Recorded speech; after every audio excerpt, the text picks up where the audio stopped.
앞서 그 두 분이 제 김남일 선생님 두 분 발표를 여러분 들으시면 아셨겠지만 이번 행사가 어떠한 맥락에서 다시 말하면 어떠한 역사적인 흐름 속에서 이번 DMZ 세계문학 페스티벌가 이루어지는지를 좀 사전 공부를 좀 우리가 했다고 생각하시면 좋을 것 같습니다. 그래서 전혀 모르시는 분들이 왜 뜬금없이 이런 행사를 할까? 문인들은 이런 활동을 해온 문인들은 그 맥락 속에서 잘 알고 있는데 일반 오늘 오신 학생분들과 일반인들은 그걸 잘 모를 수 있거든요. 그래서 아마 그 도움을 좀 받으셨을 것 같습니다.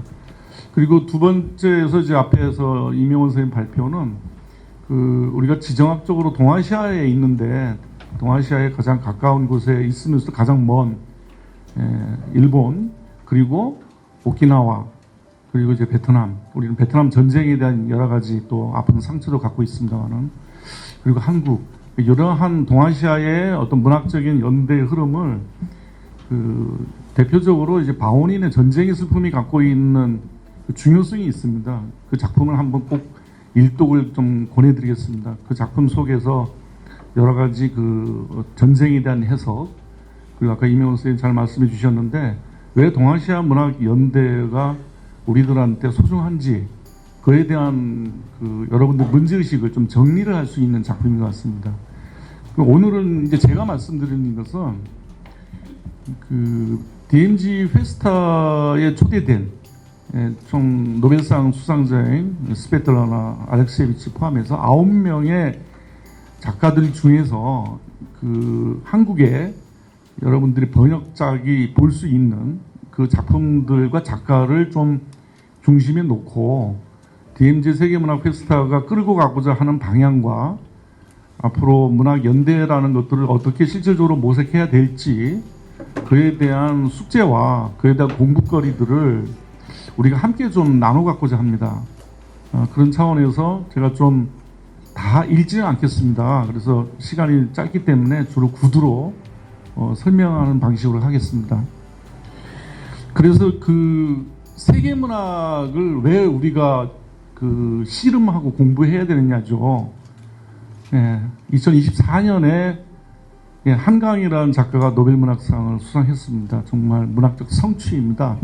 그래서 이 문제에 대해서는 더 학술적 비평적인 얘기가 앞으로 더 풍부해질 거라고 봅니다. 그래서 저는 개인적으로는 최소한 문학 제도적으로는 이제 우리가 노벨문학상 컴플렉스에서 벗어났다.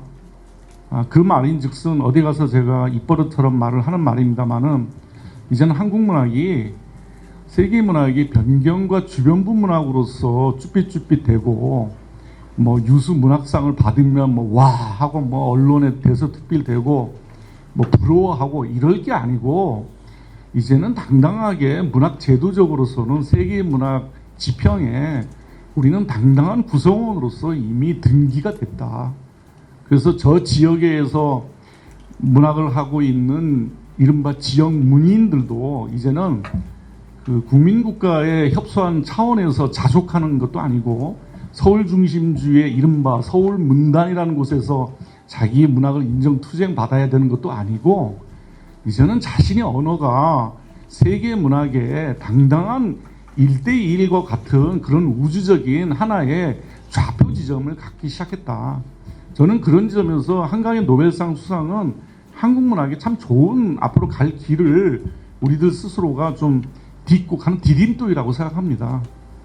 그 차원에서 저는 노벨상이라는 부분들을 생각할 때마다 세계 문학이 뭐냐를 고민하게 되는데요. 일부러 한번 봤어요. 살펴봤는데 다행스럽게도 68년도에 최인훈이라는 작가 아시죠? 광장의 유명한 최인훈이라는 작가가 이미 노벨상에 대해서 뭔지에 대해서 한국 작가로서 상당히 날카로운 비판적인 언어를 작품화했습니다. 그게 총독의 소리 연작인데요. 그 작품은 상당히 풍자적인 작품입니다. 이따가 정은경 선생님의 질의에 맞서서 제가 조금 더 부연 설명 그때 하겠습니다. 이게 왜 그러냐면요. 가와다 야스나리가 일본에서 처음으로 노벨상을 수상하고 최인훈의 풍자의 핵심은 여기에 있습니다. 그 일본이 2차 대전 이후에 그 전쟁에 대해서 아시아 주민들에게 공식적으로 자신의 잘못을 뉘우친 바도 없다. 그리고 그 뒷 배경에는 왜 스웨덴 할리먼이 이러한 가와바타 야스나리라는 일본 국가의 이 작가한테 이 노벨상이라는 걸 수상했을까? 그래서 사실 총독의 소리의 연작 시리즈를 관통하고 있는 문제의식이 있어요. 그것은 최인훈이라는 작가가 갖고 있는 유럽에서 시작된, 유럽에서 기원하고 있는 이른바 그들이 그렇게 자랑스러워하는 그리스 로마를 기원으로 하고 있는 르네상스 이후에 근대 문명이 갖고 있는 이 폭력성, 그들은 이것을 문명이라 그러고 세계성을 쟁취한다고 얘기했지만 최인훈의 시선에서는 그것은 그들만의 근대적 시각이었고 그들이 갖고 있는 연장선에서 아시아 식민지의 여러 가지 약탈적 근대와 폭력을 행사한 일본 식민주의 통치가 바로 거기에 있었다. 그거에 대해서 그 최인훈은 당시에 이 작품을 쓰게 된 이유가 이른바 65년 체제와 연동이 됩니다. 그러니까 갑자기 이 작품을 쓴 게 아니고 일본이 한일협정을 맺어가는 과정에서 65년 체제라는 것들이 갖고 있는 또 다른 동아시아의 자본주의의 어떤 그 체제가 작동되는 방식이죠. 이 뒤에는 또 미국 중심의 샌프란시스코 체제가 있습니다. 2차 대전 이후에. 이 문제의식에서 총독의 소리를 쓴 겁니다. 그러다 보니까 가와바타 야스나리의 노벨문학상 수상이 단지 일본 문학의 성취로 해석한 게 아니라 최인훈은 제가 해석하기입니다. 가와바타 야스나리에게 스웨덴 할리번이 노벨상을 수상한 것은 일본이 2차 대전 이후에 더 나아가서 19세기 중반 이후에 말하자면 이제 메이지 유신 이후에 그렇게 자랑하는 일본이 아시아판 문명이라는 것은 유럽과 미국 중심의 구미 중심주의 근대 문명의 복사판이다. 그 복사판에 어떻게 스웨덴 할리먼이 그의 대표적인 국수주의 성격을 띈 가와바타 야스나리에 노벨상을 줄 수 있느냐에 대한 대단히 풍자적인 비판이었습니다. 제가 이걸 다시 꺼낸 이유는 세계문학이라는 것은 이런 게 아니라는 것이죠. 최인훈이 생각한 세계문학은. 예. 그러니까 도대체 세계문학이 어떤 길로 가야 될까라는 것을 과감하게 최인훈 작가의 시선에서 그 총독의 소리 연작에서 문제 제기한 언어이다. 자, 그렇다면은 이제 그 우리가 초청한 이른바 조직위에서 초청한 작가들은 그럼 최인훈이 비판한 그러한 유럽 중심주의와 구미 중심주의 세계문학과는 그럼 다른 결을 갖고 있느냐? 예, 다른 결을 갖고 있습니다. 예, 그래서 이 9명의 작가를 주목하고 싶습니다. 첫 번째, 스베틀라나와 이스마엘 베아입니다. 스베틀라나의 경우는요, 여러분 뭐 이미 읽어보신 분은 잘 아시겠습니다만은 스베틀라나의 경우의 핵심은 이른바 이제 옛 소련의 경우는 대조국 전쟁이라고 그러죠. 예. 근데 이건 이제 우리는 이제 제2차 세계대전 말기에 우리가 지금 주목하고 있는 역사적인 시기인데요.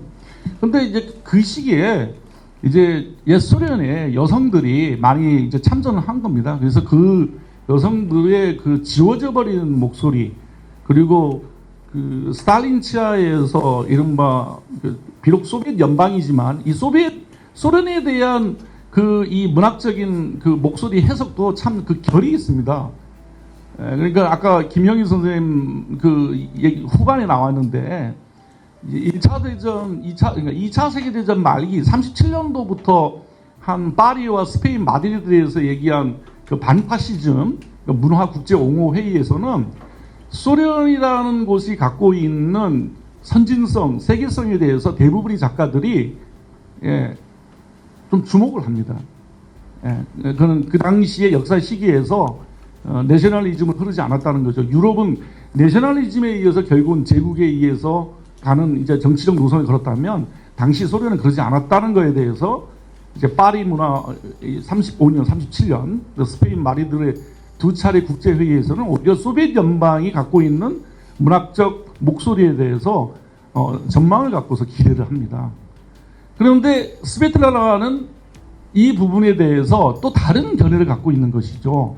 예, 그래서 상당히 이 결을 저는 여러 차원에서 봐야 된다. 그러면서 저는 주목한 게 구슬 증언서사라는 것을 주목해 봅니다.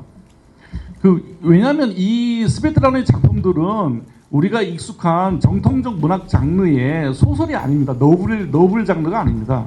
그러니까 전선에 참전했었던 여성들이 어떻게 그들이 갖고 있는 차마 얘기할 수 없었던 두려움, 공포, 그리고 후방에 왔을 때 다시 일상을 되찾아야 되는데 일상을 되찾을 수 없는 그 어떤 내면의 분열적인 모습들, 이것들은 대조국 전쟁이 승리한 소련의 입장에서 보면은 말도 안 되는 거죠.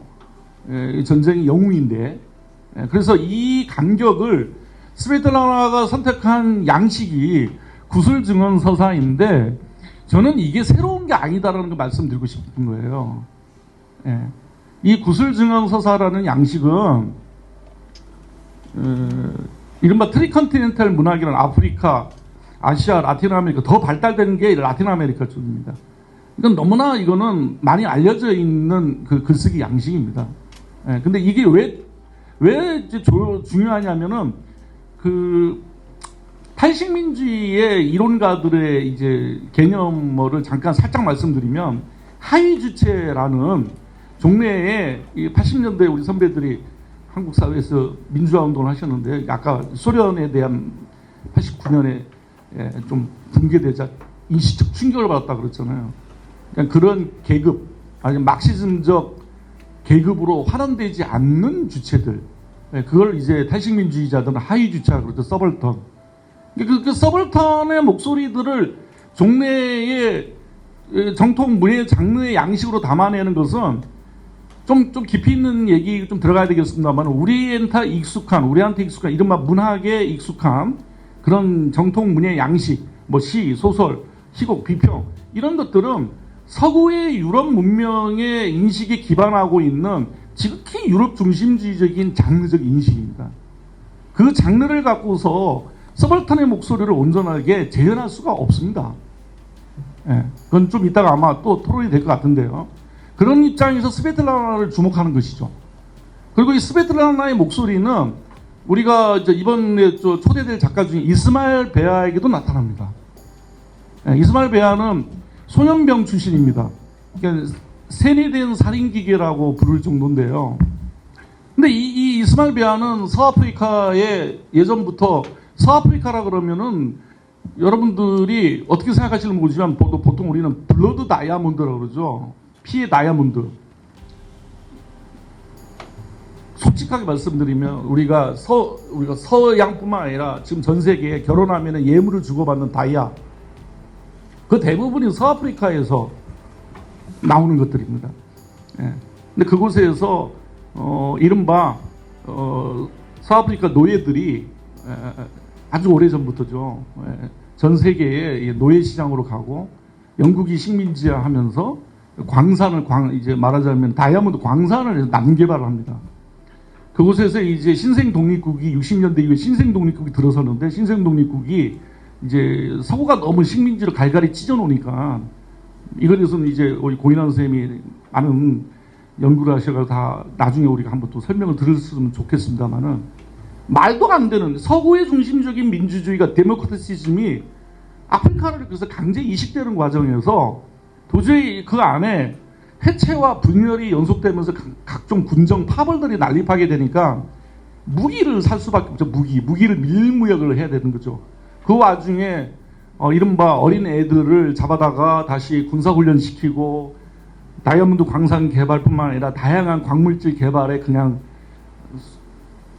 노출시키면서 그들을 죽음의 현장으로 직접 자기가 직접 담당하게 만들고, 그래서 이거를 이제 아실 음벤베라는 카메룬 출신의 그 인문학자는 죽음 정치론 네크로폴리틱스라는 개념으로 정리를 해냈죠.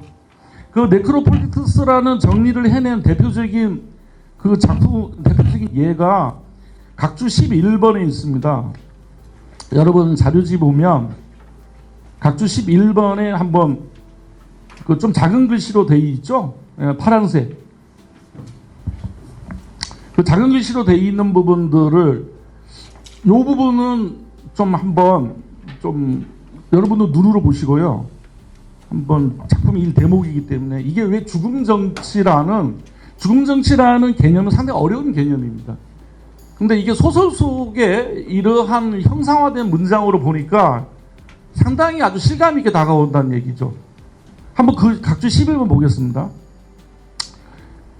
중위님이 연설을 한 다음날 아침, 우리는 이 소년병들을 얘기합니다. 우리는 중위님을 모방해 포로들을 죽이는 연습을 하러 나갔다.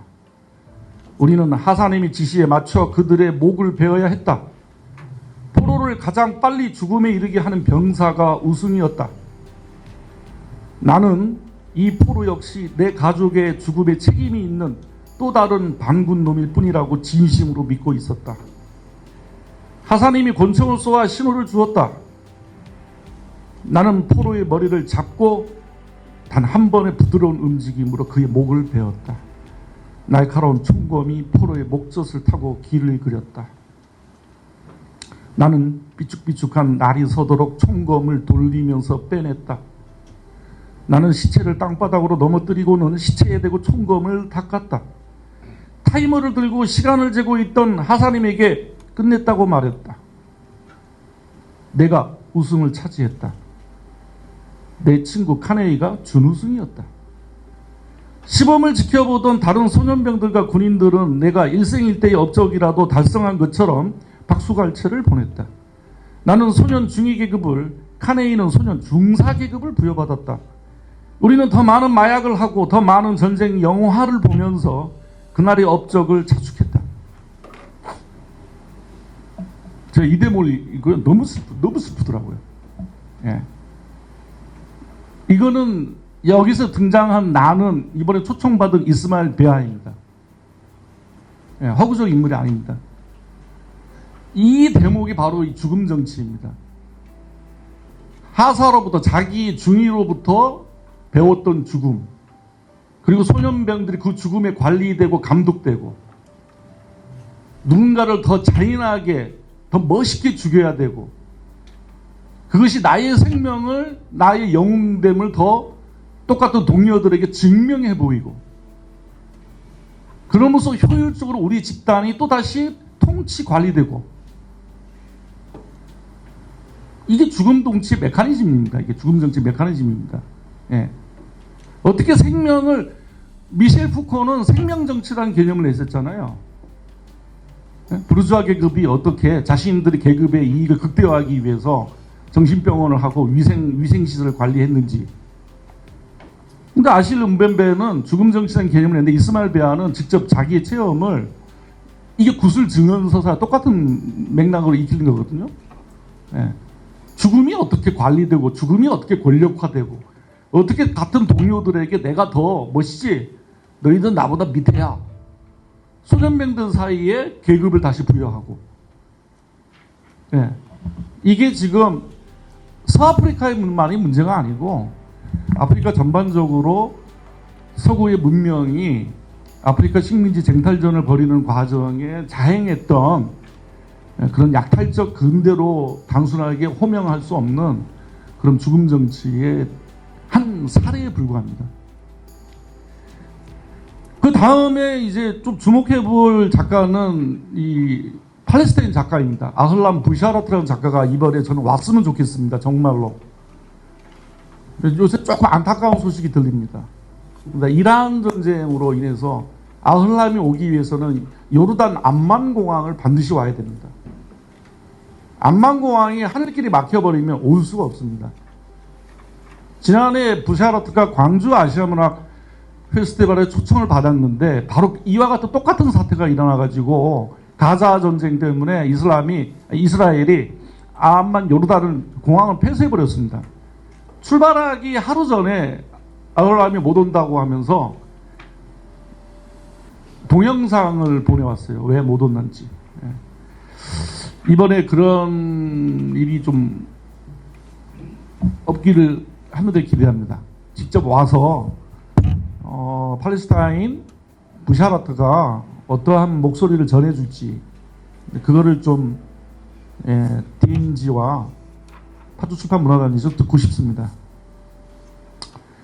실제 그 아흘람 부샤라트를 초대하는 이유가 있습니다. 지금 돌아가셨는데요. 아까 마흐무드 다르위시 시인, 팔레스타인 장벽에, 분리장벽에가 그려졌죠. 다르위시 시인하고 그 비평가는 에드워드 사드라는 비평가가 있습니다. 근데 에드워드 사드가 이런 얘기를 했습니다. 누가 질문을 했어요. 인터뷰 과정에서. 사드 선생님, 도대체 왜 팔레스타인은 이렇게 국제사회에서 왜 이렇게 호소력이 없을까요? 왜 이렇게 국제사회가 팔레스타인을 나몰라라고 할까요? 팔레스타인과 이스라엘, 팔레스타인이 이렇게 많은 피해와 죽음을 계속 겪고 있는데, 그리고 선생님이 그렇게 많은 노력을 하고 있는데 팔레스타인 해방을 위해서 왜 팔레스타인이 이렇습니까? 아주 날카로운 질문을 던졌습니다. 사드가 뭐라 그러는지 아십니까? 사드가 이런 얘기를 합니다. 제가 적어와서 딱 한 문장을 아주 압축적으로 얘기를 했습니다. 팔레스타인은 적어도 그 당시 살아있을 때까지입니다. 사드가 이런 얘기합니다. 팔레스타인은 적어도 세계의 상상력을 사로잡는 위대한 도덕적 투쟁에 실패했다. 다시 한번 말씀드리겠습니다. 팔레스타인은 세계의 상상력을 사로잡는 위대한 도덕적 투쟁에 실패했다. 여러 가지의 의미를 내포하고 있는 것입니다. 사드를 놓고도 논쟁이 여러 가지가 있는데요. 거기에는 도덕적 투쟁의 상상력으로서 세상을 설득시켜야 되고 해야 되는데 하마스 중심의 급진적인 노선들, 그리고 팔레스타인이 그렇게 꿈꾸고 있었던 평화의 언어들이 자꾸 단절되고 제대로 전달되지 않는 것에 대한 좀 망설임. 아마 이번에 아흘람이 오면 그런 부분에 대한 어떤 우리들한테 갈증을 좀 해소해 줄 수 있는 언어를 하지 않을까 생각됩니다. 저한테 시간이 원래 더 있어요. 나오니까 겁난데 원래 20분까지 딱 돼 있어요. 30분 돼가지고. 자, 그래서 그 부샤라트의 얘기를 저는 듣고 싶은 게 도대체 지금 앞으로 그렇다면 팔레스타인은 세계의 상상력을 사로잡을 수 있는 위대한 도덕적 투쟁을 어떻게 펼치실 겁니까? 이 현실입니다. 현실. 한번 묻고 싶어요. 왜냐하면 아흘람 부샤라트는 팔레스타인 자치지구에 그 청소년 문화부 국장을 했어요. 청소년 문화국장. 그래서 청소년 문학도 합니다. 아동 문학도 잘 합니다. 시인이기도 하고 아동 문학을 또 자기의 주력 문학 글쓰기도 합니다. 여러분 아시죠? 팔레스타인이 어린 친구들이 10대들이 인티파다라 그러죠. 작은 돌을 들어가지고 이스라엘 탱크와 이스라엘 군인들에게 돌을 던집니다. 돌이 무슨 이기겠습니까? 그렇게 하면서 팔레스타인이 이스라엘 분리장벽에 대해서 맞서 싸우고 하는 것들이 인티파다라 그러죠. 근데 그렇게 해서 많은 팔레스타인 어린 청년들이 10대 애들이 많이 죽었거든요. 근데 그게 얼마나 또 이 팔레스타인이 민족 해방과 여러 가지를 하는데 상당히 상처인지 그들도 잘 알고 있다고 하거든요. 그래서 아흘람 부샤라트가 저는 인티파다 세대입니다. 아흘람은요. 인티파다 세대거든요. 75년생인가 77년생쯤 될 겁니다. 그 세대는 과연 어떻게 앞으로 가자 지구가 거의 석기 시대로 돌아갔고 그나마 서한 지구 정도 남았는데 이걸 앞으로 팔레스타인이 어떤 방식으로 이걸 헤쳐나갈지 한국에 오면 상당히 궁금한, 듣고 싶은 그런 목소리입니다. 다음의 주제는 이제 디아스포라 얘기입니다. 우리가 이번 초청된 작가 중에 또 디아스포라와 얘기될 작가들이 상당합니다. 그 중에 안타깝게도 번역된 사람이 좀 많지는 않습니다. 그 아르헨티나의 마리아 로사 로호는 그 가게, 그 아버지, 할아버지, 어머니 그 전부가 저 디아스포라거든요. 그리고 프리아 바실 공동 조직위원장 프리아 바실도 그렇고요. 근데 한국에 번역 작품이 없어가지고 제가 그거를 오늘 소개를 못 드리고요. 나중에 번역이 되리라고 봅니다. 대신에 또 다른 소중한 작가가 제인 정 트랭카라는 작가가 있습니다. 이분은 입양아를 다루고 있는데요. 지금까지 우리는 저도 많이 반성을 했는데 그 디아스포라 하면은 보통 망명, 정치적, 경제적인 이유로 다른 나라에 가서 이제 그에 대한 여러 가지 뭐 차별을 많이 받겠죠. 그 속에서의 어떤 문학적인 언어들을 귀를 기울였는데 그동안에 우리가 사각지대에 있었던, 물론 이거에 대해서 관심 깊고 있었던 문학인도 있습니다. 그런 너무 소수자여서. 근데 이번 제인 정 트랭카를 이번에 좀 초청한 이유는 우리들한테 그렇게 미국 사회에 입양간 그 사람들이 그 이른바 그 잘 살고 있겠지.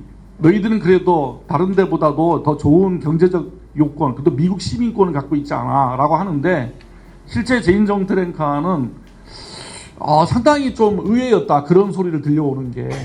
근데 백색 신화, 그러니까 백색 신화 속에서 우리는 살아왔고 그래서 조국으로 돌아와가지고 나의 입양에 대한 여러 가지를 밝혀낸 결과 한국 근대화 프로젝트의 철저한 희생양이었고 특히 군사 개발 독재 시대 때 미국이라는 나라에 가장 많은 그 수가 입양이 됐는데 입양 시장과 여러 가지 법안들이 만들어냈는데 그것들이 우리를 위한 것이 아니라 당대 군사 개발 독재 정권의 근대화 프로젝트의 일환으로 그렇게 해서 벌어들인 돈으로 한국의 근대화에 상당 부분이 들어간 거를 왜 한국은 그런 부분들에 대해서 소홀할까요? 이런 문제의식을 이제 던지고 있는 분입니다. 그래서 저는 디아스포라도 좀 이러한 결들을 한번 좀 많이 만나고 또 그 목소리를 들으면 디아스포라에 대한 새로운 생각도 갖게 되지 않을까라는 생각이 듭니다. 마지막 소개하고 싶은 작가는 일본의 호소미 도모유키라는 작가입니다. 근데 호소미 작가는 그 일본 작가와는 좀 상당히 많이 다릅니다. 여기는 진짜. 그래서 아까 오에겐자부로 얘기도 많이 나왔습니다만은 들리는 말에 의합니다. 이건 제가 일본 문단에 있는 사람도 아니니까. 오에겐자부로가 가장 사랑하는 작가가 일본 작가 중에 하나가 호소미 도모유키였다. 그만큼 그 호소노가 생각하고 있는 문제의식과 여러 가지가 일본의 문학적 양심에 그동안 우리가 잘 몰랐던 그 부분들을 좀 짚어주는 작가가 아니었나. 근데 다행스럽게도 호소미 작가의 작품들이요 꽤 많이 번역이 되어 있습니다. 그래서 여러분이 관심만 가지시면 언제든지 이 작가의 작품은 읽을 수 있다. 그 설명은 생략하겠습니다. 이따가 종합토론 때 얘기하기로 하고요. 남은 시간을 제가 여기에 쓰겠습니다. 마지막 결말은 읽겠습니다. 왜냐하면 이 또 다른 그 세계의 연대를 어떻게 해야 되느냐 이 부분들을 좀 한번 또 정리하고자 합니다. 좀 빨리 읽겠습니다. 그러면 20분 될 것 같습니다. 사장 끝입니다. 생명, 평화, 공존, 세계작가 네트워크와 세계문화.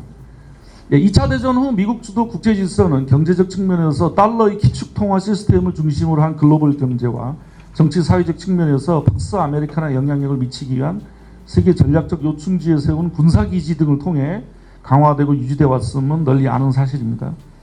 이 국제 질서는 미중 대립 갈등이 고조됨에 따라 국제사회 정치 경제적 불안정을 야기하고 있으며 미국은 트럼프 집권기를 맞아 국제사회에 아랑곳하지 않고 자국 이익을 극대화하기 위한 정책 결정을 내릴 뿐만 아니고 미국이 막강한 군사력을 통해 국제사회 주권 국가를 대상으로 군사 공격을 감행하고 있다는 것을 지켜보고 있습니다. 평화와 민주주의를 지킨다는 명분 아래 트럼프를 위시한 미국의 통치 관료들은 그들의 눈엣 가시로 여기는 타자에게 무력을 사용해 그 존재 자체를 축출하고 제거해버리는 반문명적 도발을 자행하고 있습니다. 최근 미국이 이러한 군사적 행보는 사실 그리 새로운 건 아닙니다. 19세기 중후반 이후에 신제국으로 급부상한 미국은 자국의 정치 경제적 이익을 최우선주의로 여기는 정책 결정 속에서 약소 민족 국가에 대한 군사적 무력을 동원한 것은 어제 오늘 일이 아닙니다. 그러면 이러한 것 속에서 과연 이 문학이 어떤 걸 해야 될까 할 때 저는 예전에 우리가 잃어버렸던 그 언어들 중에 낯익은 언어가 있죠. 혁명적 낭만성. 예. 그래서 이와 관련해요. 19세기 중후반 이후 유럽을 중심으로 공업화에 기반을 둔 근대화 프로젝트는 개별국가 민족문화의 시대로부터 세계문화의 시대가 펼쳐질 것을 문명의 감각으로 실현하고 있습니다.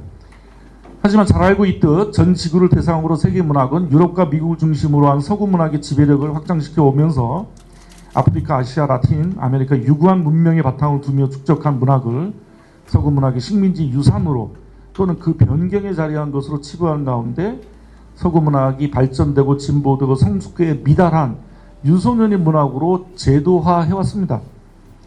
그렇지만 트리컨티넨탈 문학은 나름대로 문명적 토양과 서구 근대적 문명과의 창조적 교호와 섭취 속에서 구미 중심의 세계문학과 또 다른 세계문학의 지평을 심화 확산시키고 있죠. 그래서 트리컨티넨탈 문학은 지구적으로 심해지고 있는 각종 전쟁, 분쟁, 혐오, 기후 생태 위기 이런 것들에 대한 문학적 응전에 혼신의 힘을 쏟으며 미래의 대안을 창조적 모색하고 있습니다. 이러한 문제의식 아래 세계 작가들에게 이 DMZ에서 하는 이 세계문학 페스타는 2차 세계대전 냉전 후 냉전체제가 형성돼 아직도 그 정치 역사적 실제가 존재하는 한국의 비무장지대에서 이 대회가 개최됨으로써 세계문학사 측면에서 역사적 중요성을 강조해도 좋을 것 같습니다. 왜냐하면 생명, 평화, 공존 세계 작가 네트워크가 이제 준비되고 발족을 하는 과정이 있는데요. 이번 페스타 이후에 세계 작가 네트워크가 발족이 될 겁니다. 그 동참하는 세계의 작가들과 적극 연대하고 새롭게 제기되는 지구적 위기와 위협에 대한 문학적 응전은 더욱 날카로워지고 웅숭 깊어질 것입니다. 그리하여 세계 각지 문학인들을 연결하고 세계에서 유일하게 분단된 나라에서 민주주의와 평화를 둘러싼 세계적 문학 담론을 발전시켜 세계의 갈등, 분쟁에 맞서 작가들이 연대하여 응답할 수 있는 계기를 적극 모색할 것입니다. 세계작가 네트워크 발족을 통해 전 세계 전쟁, 분쟁, 증오와 차별 이런 문학적 저항은 한반도 긴장을 완화하고 더 나아가면 경이롭게 그 분단을 극복할 날이 언젠가는 온다고 저는 봅니다. 여러분들도 아마 믿고 계실 겁니다. 그래서 지구적 차원에서 생명, 평화, 공존을 향한 문학적 실천의 길을 함께 걸어갈 수 있을 것입니다. 지금 이 중간 과정에 지금 조직위에서 세계 작가 네트워크에 동참을 할 해외 작가들에게 지금 동참을 요구하는 신호를 지금 많이 보내고 있습니다. 그래서 이번 대회 폐막식에 그 동참하는 세계 작가들의 이름을 발기인의 이름으로 공개하려고 합니다. 많은 기대를 부탁드립니다. 고맙습니다.